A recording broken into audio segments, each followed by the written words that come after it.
El gigante de montaña crió a sus trillizos solo, hasta que una hermana comanche pidió paz.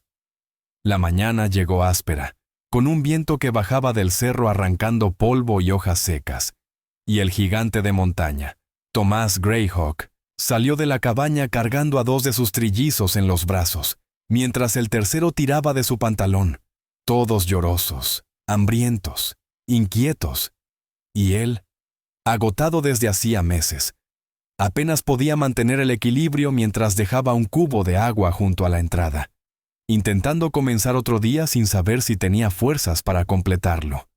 La tierra alrededor de la cabaña estaba llena de huellas pequeñas, señales del caos que reinaba cuando cuidaba a los 3 solo, porque desde la muerte de su mujer, cada amanecer era una batalla contra la soledad, el miedo y el cansancio que le rompía la espalda. El sol golpeaba fuerte, sin compasión, revelando el estado del hogar, ropa tendida a medias, juguetes improvisados hechos de madera rota, un corral medio caído que nunca encontraba tiempo para arreglar. Tomás respiraba hondo, intentando no pensar en el invierno que pronto llegaría, y en lo que significaría enfrentarlo con 3 niños pequeños que apenas sabían caminar sin tropezar.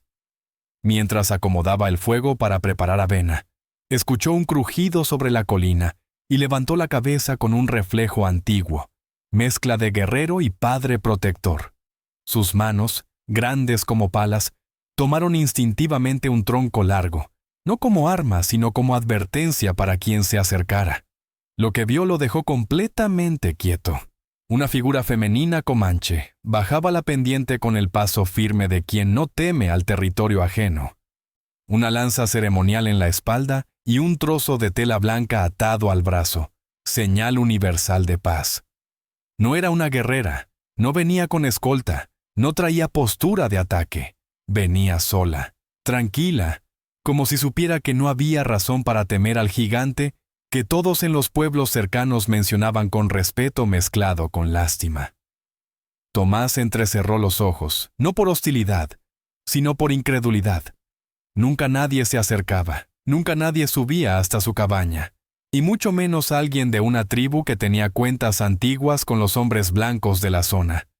Los trillizos notaron la presencia y se aferraron a sus piernas, y la mujer, de unos 20 y tantos años, mirada profunda y respiración calma, se detuvo a 5 pasos, sin invadir, sin exigir. «Vengo a pedir paz», dijo con voz suave pero firme. Y en el instante en que esas palabras cruzaron el aire seco, algo en Tomás se tensó. La palabra paz era un lujo que él ya no creía tener, un término que no encajaba en su vida quebrada. La mujer bajó la vista hacia los niños, y uno de ellos, el más pequeño, extendió la mano hacia ella sin miedo. Fue entonces cuando el gigante sintió un temblor extraño en su pecho, una mezcla de alerta y esperanza que no había sentido desde antes de enviudar.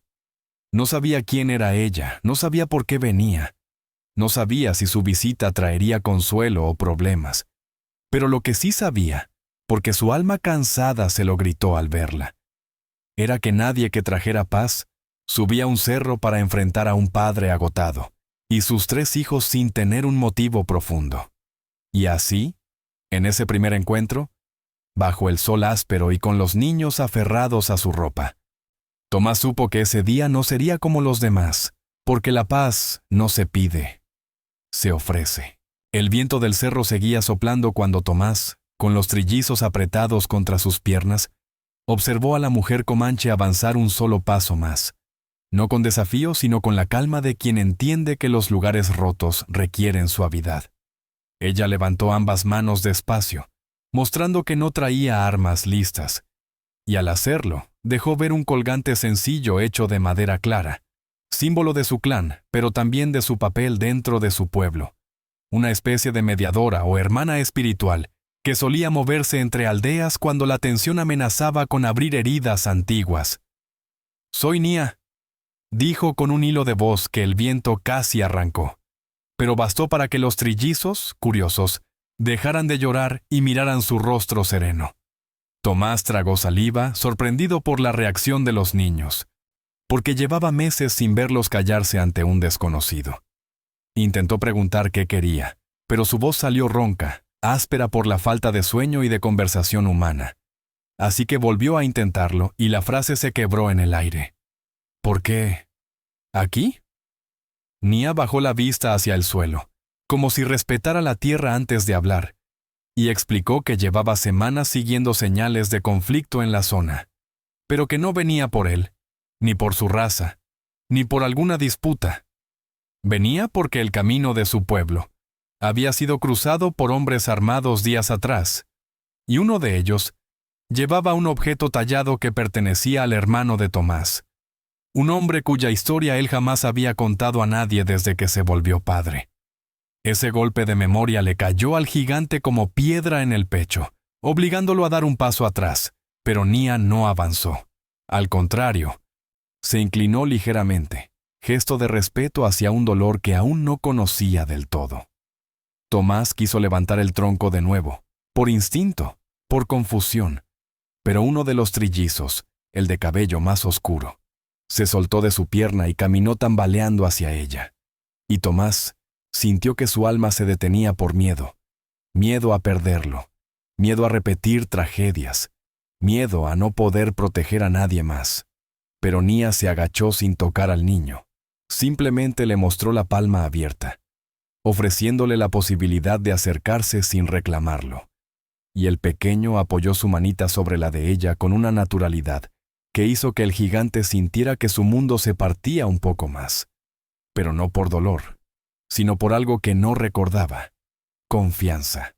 Nia levantó la mirada hacia él y dijo la frase que cambiaría la dirección de ese día. No vine a quitar nada. Vine a devolver paz donde la rompieron. Y aunque Tomás no entendía por completo, algo en su cuerpo, agotado por meses de duelo silencioso, cedió apenas 1 centímetro, lo suficiente para que bajara el tronco y respirara profundo, permitiéndose escuchar en vez de resistir. Nia explicó que no buscaba quedarse, ni imponer normas, ni reclamar tierras. Buscaba hablar, entender por qué entre montañeses y comanches estaban naciendo pequeñas chispas de resentimiento que podían encender llamas peligrosas, y que al ver humo desde el cerro había querido asegurarse de que esa cabaña no estuviera ardiendo de dolor. Tomás no respondió, pero algo, una fibra interna que hacía tiempo no se movía, tembló al comprender que esa mujer no venía por guerra ni por amenaza. Venía porque había visto soledad desde la distancia, y decidió caminar hacia ella. Akecheta cruzó el umbral de la capilla detrás de Mara Stoneberg, con pasos lentos, como si sus botas pesaran más que todo el camino recorrido desde el campo de batalla. Adentro, la luz entraba filtrada por las rendijas de la madera vieja, creando líneas doradas que parecían dividir el espacio entre lo que se recuerda y lo que se intenta olvidar. El Lakota se detuvo apenas dentro, respirando hondo, porque el olor a velas apagadas y a tierra seca le devolvió algo que la guerra le había arrancado. Silencio sin peligro, silencio sin órdenes, silencio sin gritos. Mara avanzó hasta el primer banco, se inclinó un poco para acomodar una de las mantas que dejaba allí para quienes venían a buscar consuelo, y aunque no lo miró de inmediato, su presencia llenaba el lugar con una autoridad tranquila, esa que no exige obediencia pero inspira verdad. Akecheta sintió un temblor subirle por los brazos al observarla, no por miedo sino porque la simple forma en que ella se movía, firme, lenta, segura, lo obligaba a ser honesto consigo mismo de una manera que la guerra nunca permitió. Intentó hablar, pero cuando abrió la boca solo salió un susurro quebrado, que no parecía un idioma ni un pensamiento, sino un eco de lo que había callado por meses. Mara se giró entonces, despacio, su sombra enorme proyectándose sobre las tablas como una columna de piedra, y lo miró con algo que no era compasión ni lástima, sino una comprensión profunda que solo puede tener alguien que también perdió a un ser amado, en circunstancias que nunca terminaron de explicarse. Las sombras te siguieron, dijo ella con voz baja, casi como si estuviera leyendo un libro invisible. Pero no tienes que darles asiento aquí dentro. Akecheta cerró los ojos un instante, y en esa oscuridad breve aparecieron los fragmentos que había estado conteniendo. Los rostros cansados de los hombres con los que compartió la trinchera, las decisiones apresuradas, las manos temblorosas que intentó sostener, el sonido apagado de las noches frías donde el miedo se mezclaba con el deber. Abrió los ojos antes de que la memoria lo arrastrara, pero la viuda gigante ya se había acercado un paso más, como si hubiera sentido el oleaje interno antes de que él pudiera controlarlo. «No vine a la capilla para ti», dijo Akecheta con voz ronca, sorprendido de escucharse tan desgastado. «Vine porque no supe dónde más poner esto». Señaló su propio pecho, no donde estaba el corazón, sino más arriba, donde la respiración se atora cuando uno lleva mucho tiempo cargando palabras que no encuentran salida.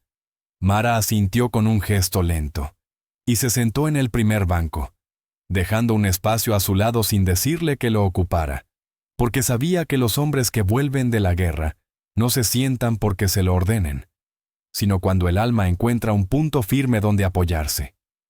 Akecheta dudó unos segundos, la lucha interna visible en la contracción de sus hombros, pero al final se dejó caer junto a ella, sin pensar en la torpeza con la que su cuerpo reaccionaba, solo sintiendo el alivio tenue de no estar de pie cargándolo todo.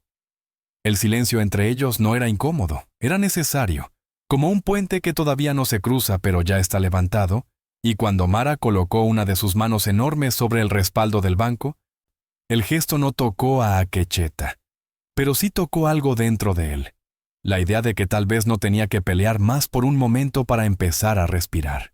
El viento de la tarde se coló por las grietas de la capilla mientras Akecheta y Mara permanecían sentados en el mismo banco, sin tocarse pero respirando el mismo aire lleno de polvo, luz y algo que ninguno de los dos sabía nombrar. Afuera, el pueblo seguía con su rutina. El sonido de un martillo, un caballo pasando lento, el murmullo de mujeres que regresaban del pozo. Pero adentro el tiempo parecía detenido, como si la estructura misma de la capilla entendiera que un hombre que ha visto demasiado solo puede hablar cuando se siente protegido de todos los ojos. Mara bajó la mirada al suelo, observando las marcas que años de pasos habían dejado en las tablas, y dijo con suavidad: «No necesitas contarme lo que pasó, pero sí necesitas dejar de cargarlo solo». La frase no fue un mandato, ni un consuelo, fue simplemente verdad, dicha con el peso exacto para no romperlo. Akecheta inclinó la cabeza hacia adelante, apoyando los codos en las rodillas, en un gesto que le salió sin pensar, la postura de un guerrero que ya no está preparado para luchar, sino para confesarle al suelo lo que jamás le dijo a otro ser humano.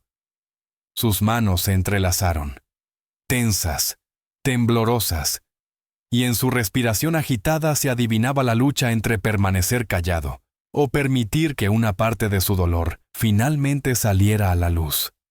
«Mi hermano», alcanzó a decir, y luego se detuvo, como si la palabra misma desgarrara algo que llevaba años intentando mantenerse intacto.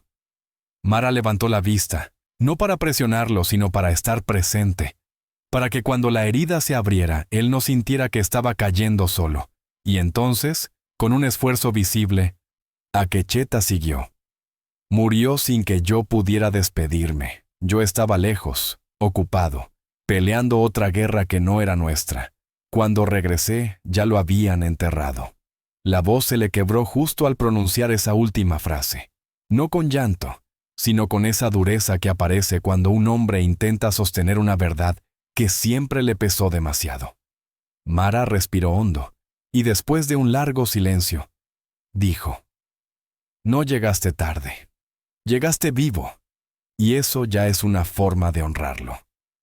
Akecheta apretó los ojos, como si las palabras fueran demasiado. Trató de enderezarse, pero su cuerpo parecía decidir por él, cansado de años sin descanso. Mara giró apenas su torso, lo suficiente para que él la sintiera cerca sin sentirse invadido, y añadió con calma: «Los que vuelven de la guerra no deben pedir perdón por sobrevivir». Él tragó saliva con dificultad. Los recuerdos seguían allí, tensos, desordenados, pero el peso era distinto porque había sido pronunciado, aunque fuera en fragmentos. Sin mirarla, murmuró: «No sé cómo volver a vivir sin sentir que le debo algo al mundo. Algo que no sé pagar». Mara apoyó una mano, grande, firme, cálida, en el banco entre ambos. Un gesto que no lo tocó, pero que creó un puente invisible que él sintió profundamente. «Entonces empieza por esto», dijo ella. «Por dejar que alguien te acompañe mientras descubres cómo se vive sin armas». La puerta de la capilla crujió con un soplo de viento, como si la tarde confirmara que algo en ese interior había comenzado a moverse. Akecheta respiró más hondo, por primera vez sin que el aire pareciera un enemigo, y aunque no respondió, su postura cambió apenas. Los hombros cayeron, la mandíbula dejó de tensarse, y en su mirada, cuando por fin levantó la vista, había un brillo nuevo, tenue, frágil, pero real. El brillo de un hombre que empieza a creer que quizá el camino de regreso a sí mismo no tendrá que recorrerlo solo. La noche cayó sobre el valle con una suavidad extraña, como si incluso la oscuridad quisiera caminar de puntillas alrededor de la capilla donde Akecheta y Mara Stoneberg salieron después de horas de silencio compartido. El aire era frío, pero no cortante, y la luna apenas dibujaba un arco pálido sobre las montañas, iluminando lo suficiente para que el Lakota viera el contorno firme de la viuda, mientras ella recogía una lámpara que guardaba en un pequeño cobertizo junto a la capilla. Él la siguió sin pensar en la distancia entre ambos. Y cuando ella encendió la mecha, la luz cálida reveló sus facciones marcadas, su piel cubierta por sombras antiguas, y una fuerza tranquila que parecía surgir más de su corazón que de su tamaño imponente. «La guerra deja brasas», dijo Mara mientras ajustaba la llama. «Pero no todas están destinadas a arder otra vez». Akecheta tragó despacio, sintiendo que algo dentro de él se movía con un crujido que no era dolor exactamente, sino una resistencia cansada.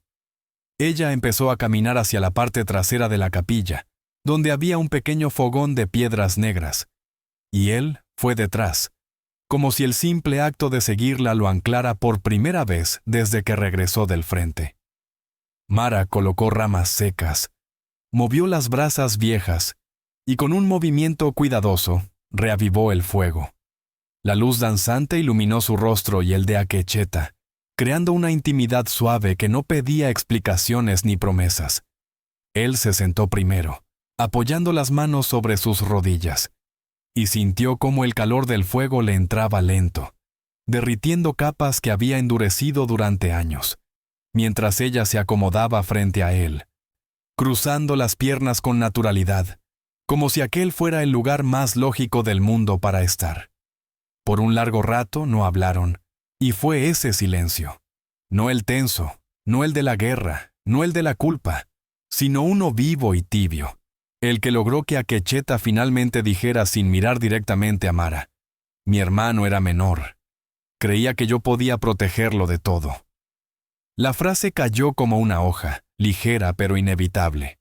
Mara no respondió enseguida, solo tomó una rama encendida y dibujó una línea en la tierra, dejando que el humo se alzara antes de decir: «Ningún hermano puede ser Dios del otro.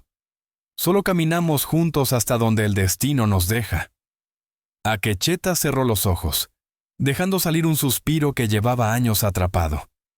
Y cuando los abrió, la vio observándolo con una mezcla de fortaleza y ternura, que no había encontrado en nadie desde antes de la guerra. «No vine aquí para que alguien me salve», murmuró él. «Vine porque no sé cómo seguir». Mara inclinó apenas la cabeza, su sombra enorme moviéndose con el fuego, y respondió: «A veces seguir empieza con dejar que alguien cuide el fuego contigo». La frase lo tocó más de lo que esperaba, y por un instante sintió que podía respirar más hondo, como si ese fuego frente a ellos quemara solo lo necesario, lo viejo, lo inútil, lo que ya no tenía que cargarse. El viento sopló con suavidad, haciendo que las llamas se inclinaran hacia un lado, y en ese movimiento Akecheta vio algo en Mara. No poder, no compasión, sino una fe silenciosa que iluminaba sin exigir nada. Y por primera vez desde que volvió del campo de batalla, el Lakota sintió que quizá había un lugar donde el dolor podía dejar de ser un enemigo. El fuego seguía vivo cuando la noche avanzó, más oscura y más profunda, como si quisiera probar la fortaleza de quienes permanecían despiertos junto a Tel. Akecheta y Mara no se habían movido mucho, pero algo invisible sí había cambiado entre ambos. El Lakota ya no tenía los hombros tensos, y la viuda gigante no mantenía la misma distancia rígida de horas antes, sino una cercanía tranquila, esa que solo se permite cuando el alma reconoce a otra, que lucha con fantasmas parecidos.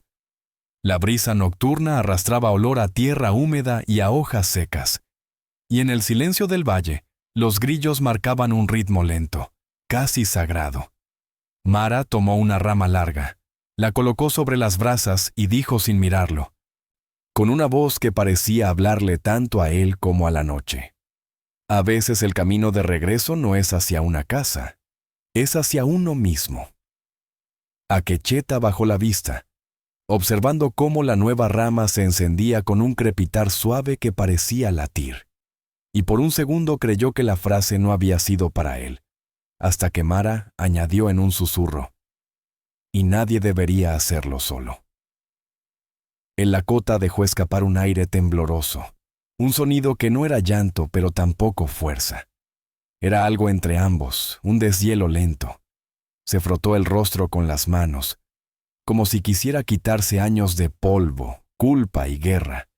Y cuando bajó los brazos, Mara estaba mirándolo, no con intensidad, sino con presencia total, una atención que un hombre solo recibe cuando la otra persona está dispuesta a cargar una parte del peso.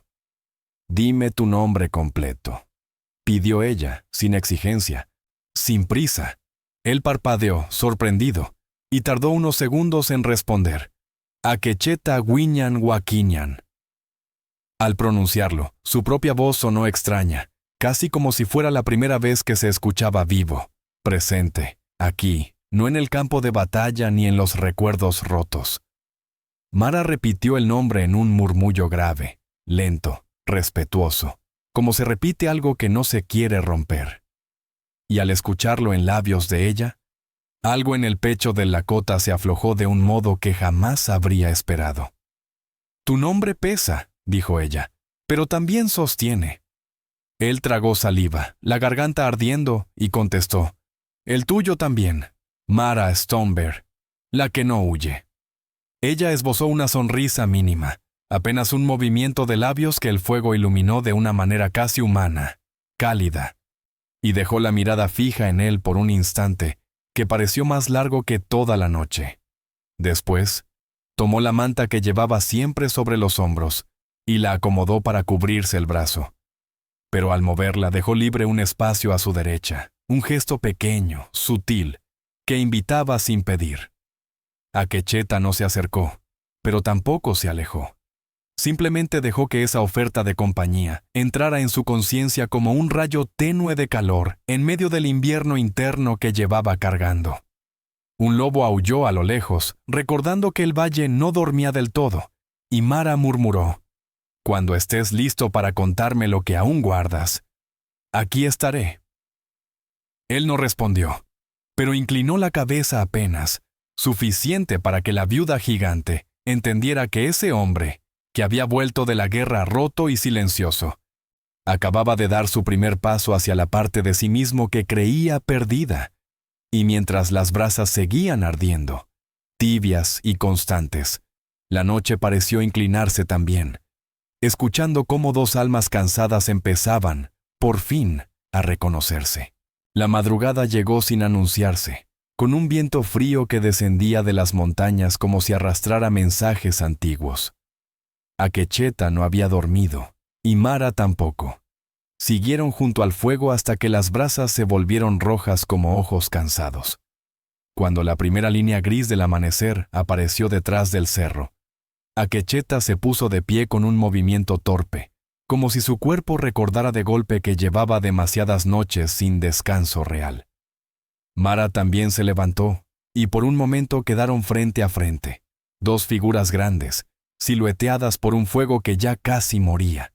Él abrió la boca para decir algo, pero un sonido distinto lo interrumpió. Pasos, ligeros, apresurados, cruzando la tierra húmeda detrás de la capilla. Ambos se giraron al mismo tiempo, y vieron a un joven del pueblo correr hacia ellos con el rostro pálido por el frío y la preocupación. «Señora Stoneberg», dijo el muchacho, respirando hondo. «El padre Rowan la busca. Dice que hay un herido en el granero viejo. Algo grave». Mara no hizo preguntas. Solo tomó su manta, apagó la lámpara con un soplo y comenzó a caminar con decisión hacia el sendero que conducía al granero, mientras Akecheta la seguía sin pensarlo, como si el llamado no fuera solo para ella, sino también para él. Al avanzar por el sendero estrecho que bordeaba la colina, el viento les lanzó ráfagas de polvo y hojas secas, y Akecheta sintió un nudo en el pecho. No por el herido, sino porque el amanecer siempre le recordaba las marchas de guerra, los cuerpos cansados avanzando sin saber si habría mañana. Sin embargo, esta vez no había armas ni órdenes, solo la sombra firme de Mara abriéndose paso entre la maleza con su fuerza tranquila. Cuando llegaron al granero, el padre Rowan esperaba en la entrada, con las manos juntas y la mirada ansiosa. «Gracias por venir tan rápido», dijo, mirando primero a Mara y luego, con cierta sorpresa respetuosa, a Akecheta. «Lo encontramos al amanecer. Estaba tirado en el arroyo. Parece que alguien lo golpeó». Akecheta sintió un escalofrío recorrerle la espalda, no por la violencia, sino por algo más profundo. El recuerdo de todas las vidas que no pudo salvar. Mara, en cambio, caminó directo hacia la puerta, empujándola con su mano grande hasta abrirla completamente. Dentro, el granero olía a paja húmeda y metal oxidado. Y en un rincón, tendido sobre una manta improvisada, yacía un hombre joven, inconsciente, con respiración débil. La luz del amanecer apenas entraba por las rendijas, creando líneas doradas sobre su pecho. Mara se arrodilló a su lado sin dudarlo y comenzó a revisar sus heridas. Akecheta se quedó a un paso, observando, pero su corazón comenzó a latir con un ritmo familiar, antiguo, como si esa escena despertara en él el instinto que creía enterrado. Proteger, sostener, responder al peligro. «Necesito agua caliente y vendas», dijo Mara sin levantar la vista, y Akecheta salió del granero antes de que el padre Rowan pudiera responder, movido por un impulso que no pensó ni quiso detener. El viento golpeó su rostro cuando corrió hacia el pozo, y por un instante no fue el guerrero roto que regresó de la guerra, sino el hombre que su hermano siempre creyó que era. Alguien que no abandona. Cuando regresó con el balde y las telas, Mara lo miró por primera vez de manera distinta, no como alguien que cargaba dolor, sino como alguien que podía sostener vida. Y en ese intercambio silencioso, el amanecer pareció abrirse un poco más, revelando que la jornada recién comenzaba para ambos. El sol ya había subido lo suficiente como para pintar de oro las tablas viejas del granero, cuando la noticia del herido comenzó a correr por el pueblo, y la gente empezó a acercarse en pequeños grupos, murmurando entre sí con esa mezcla de temor y curiosidad que siempre despierta un suceso inesperado. Akecheta estaba arrodillado junto al cubo de agua caliente, exprimiendo un paño mientras Mara atendía la herida del joven, una brecha en el costado que no dejaba de sangrar, aunque menos que cuando lo encontraron. El Lakota trabajaba en silencio, pero cada movimiento suyo revelaba una concentración que no tenía nada que ver con la guerra, y sí con una necesidad más profunda: demostrar que podía sostener a un ser vivo sin miedo a fallar. Mara, por su parte, mantenía la calma casi ritual que la caracterizaba. Sus manos grandes moviéndose con precisión, apretando, limpiando, asegurando la venda, todo sin decir una palabra más allá de instrucciones cortas. Pero esa tranquilidad se quebró cuando el padre Rowan entró de golpe, acompañado por 3 hombres del pueblo que traían expresiones duras y un aire de acusación prematura. «¿Ese muchacho?», dijo uno de ellos, señalando al herido sin respeto. Fue visto anoche cerca del rancho Miller. Ya sabes lo que pasó allí. Akecheta se levantó de inmediato, no en postura de ataque, sino con la espalda recta y los pies firmes, como si cada hueso entendiera que esa acusación podía encender una hoguera pública si no se controlaba. Mara giró lentamente la cabeza hacia los hombres, su sombra enorme cubriendo parte del cuerpo del herido, como si lo reclamara bajo su protección. «Este hombre necesita cuidado», dijo con voz baja, «no un juicio armado con rumores». Pero los tres hombres no se detuvieron, avanzaron un paso más, tensos, y uno añadió, «No digo que lo matemos, solo que lo entreguemos a la ley antes de que despierte y huya». Akecheta sintió una punzada en el pecho, un eco de todo lo que vivió en tiempos donde la sospecha era suficiente para condenar. Sus manos temblaron apenas, pero Mara lo vio y colocó una mano firme sobre el suelo, cerca de la pierna de él, un gesto silencioso que decía, «No estás solo en esta lucha. Nadie va a llevárselo mientras esté bajo mi cuidado», dijo ella, y su voz llenó el granero con una autoridad tan grande como su presencia. Uno de los hombres bufó. «¿Y por qué decides tú? No eres la ley».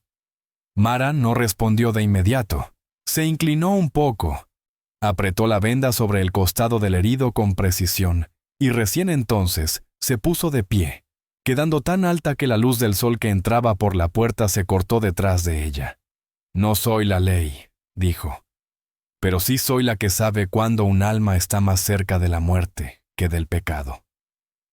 El padre Rowan levantó ambas manos, intentando calmar la tensión, pero la multitud afuera ya comenzaba a crecer. Voces, pasos, susurros, el rumor de un juicio improvisado.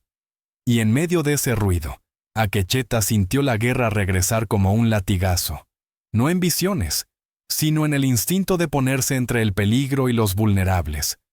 Avanzó un paso, quedando entre los hombres y el herido, y dijo con voz grave, sorprendentemente firme, «Si quieren cargarlo tendrán que pasar por mí». El silencio que siguió fue inmediato, pesado, cortante. Nadie esperaba que un lakota recién regresado del campo de batalla hablara así, menos aún con esa calma que parecía hecha de tierra y cicatrices. Mara lo miró, y por primera vez desde que lo conoció, vio en él no solo dolor, sino convicción. Y mientras la multitud afuera seguía creciendo, la mañana se tensó como un hilo listo para romperse, dejando claro que la decisión moral que marcaría sus vidas estaba a punto de tomarse.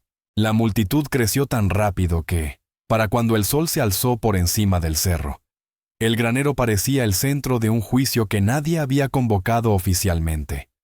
Hombres con las manos en los cinturones, mujeres con el ceño fruncido, jóvenes que miraban con curiosidad peligrosa, todos formando un semicírculo que respiraba desorden y miedo. El padre Rowan trataba de contenerlos, pero sus palabras se perdían entre las voces que exigían explicaciones, castigo, acción inmediata. Dentro, Akecheta se mantenía firme entre la entrada y el herido, respirando hondo como si cada bocanada de aire fuera una orden que debía obedecer para no dejar que el instinto de guerra volviera.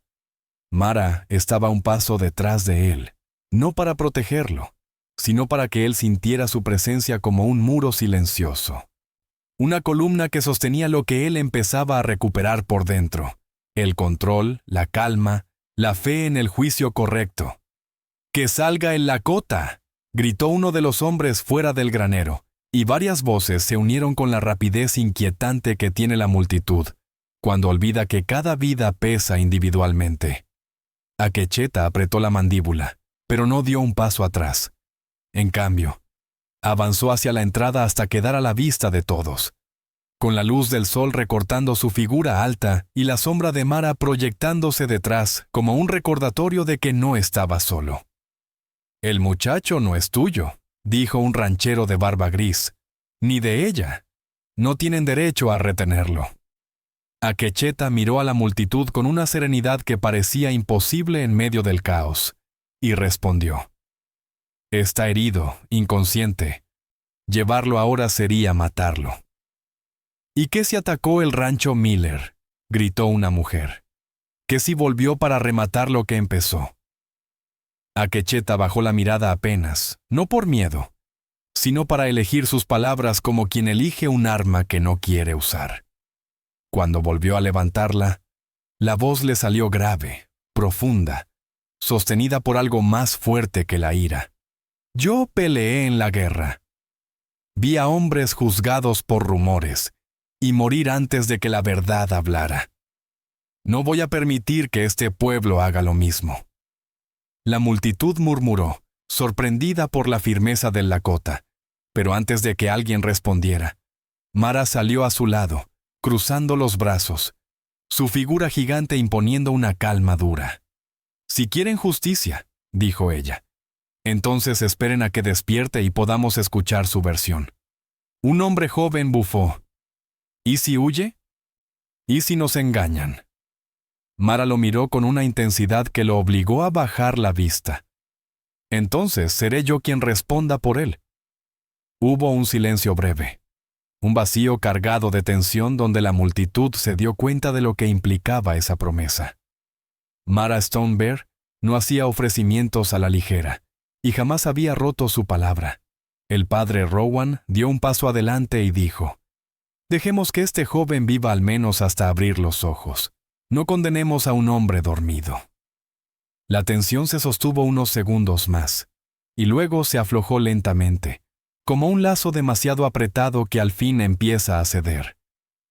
Varios hombres bajaron las manos de los cinturones, otros dieron media vuelta, y la multitud comenzó a dispersarse, no del todo convencida, pero sí lo suficiente para dejar que el juicio esperara. Akecheta respiró con tanta fuerza que el aire pareció empujarle el pecho hacia afuera, y cuando se giró hacia Mara, ella lo observaba con algo que no era sorpresa, era reconocimiento, orgullo tranquilo, la certeza de que ese momento había revelado al hombre que estaba intentando volver a ser. Y mientras el granero recuperaba su silencio, Akecheta comprendió que esa mañana no solo había salvado a un desconocido, también había salvado una parte de sí mismo. El joven herido despertó recién cuando el sol del mediodía entró en un rayo fino por las rendijas del granero, moviéndose como una línea de luz que parecía querer tocarlo para traerlo de vuelta. Mara estaba a su lado, cambiando la venda con la paciencia firme que la caracterizaba, mientras Akecheta mantenía el balde de agua tibia entre las manos, sintiendo el vapor subir como un recordatorio de que, por primera vez en mucho tiempo, estaba sosteniendo vida y no pérdida. El muchacho abrió los ojos confuso, respiró entrecortado, y trató de incorporarse, pero el dolor lo obligó a detenerse. Mara lo sostuvo por el hombro sin ejercer fuerza, solo lo suficiente para que entendiera que no tenía que luchar contra nada. «Estás a salvo», le dijo con voz baja, «y no estás acusado de nada. Aún». El joven parpadeó, tragó saliva, y después murmuró, «No ataqué el rancho Miller, solo traté de avisar». Esa frase cayó como una piedra en el agua, creando ondas que Akecheta y Mara sintieron al mismo tiempo. El Lakota se acercó un paso, la sombra de su cuerpo cubriendo parte de la luz que caía sobre el herido. «Dilo», pidió con calma. El muchacho respiró hondo, como si cada palabra fuera un peso. «Vi a dos hombres, los mismos que anoche estaban en la multitud. Ellos fueron quienes incendiaron el rancho, y me golpearon cuando intenté detenerlos». El silencio dentro del granero se volvió espeso, denso, casi vivo. Akecheta apretó los puños, no con ira, sino con la determinación que nace cuando un hombre ha visto demasiadas injusticias y decide, al fin, no permitir una más. Mara bajó la mirada por un instante y luego se puso de pie, tan alta que la luz tuvo que rodearla para entrar. «Entonces tu vida estaba en peligro», dijo, «y gracias a Dios llegaste hasta el arroyo». El muchacho cerró los ojos y asintió débilmente. Akecheta salió del granero sin una sola palabra, movido por un instinto que no era de guerra sino de rectitud. Afuera, el pueblo seguía disperso, Pero varios de los que habían reclamado juicio temprano aún estaban cerca, observando desde lejos. Cuando lo vieron salir, el murmullo volvió a encenderse, pero Akecheta no buscó pelea ni venganza. Se apoyó en el poste exterior del granero y esperó, respirando hondo, dejando que el viento de la tarde lo atravesara como una purificación lenta. Mara salió después, caminando con paso firme, y se detuvo junto a él, tan cerca que sus sombras se unieron sobre el polvo del suelo. «Va a ser un día largo», dijo ella sin mirar a la multitud. «Sí», respondió él, «pero esta vez lo enfrentamos despiertos, no ciegos». Las palabras parecían simples, pero para Akecheta significaban algo inmenso. La aceptación de que ya no estaba solo, que su voz tenía peso, que su vida, pese a todo lo que había visto, perdido y cargado, todavía podía inclinarse hacia el bien sin romperse. Cuando el padre Rowan salió del granero para informar que el herido sobreviviría, un suspiro colectivo recorrió el aire, como si el pueblo entero hubiera estado conteniendo la respiración. Algunos hombres se acercaron, avergonzados por su juicio apresurado, y aunque no pidieron perdón, bajaron la mirada, lo cual, en esas tierras, ya era un acto de arrepentimiento. Akecheta los observó con serenidad inesperada, sintiendo que el peso en su pecho se movía, no desapareciendo, pero sí transformándose en algo más liviano. Mara lo miró de reojo, evaluándolo con una mezcla de respeto y ternura, y murmuró: «Así es como comienza la paz».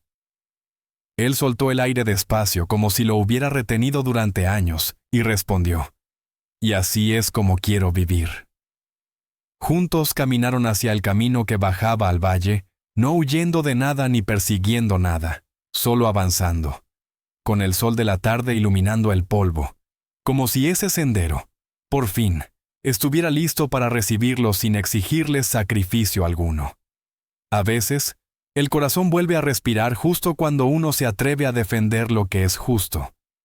Por favor, dale like, comparte y suscríbete para apoyar estas historias de fe, dolor y redención en Lágrimas de Ayer. ¿Tú también habrías esperado a que el joven despertara antes de juzgarlo? Cuéntanos en los comentarios.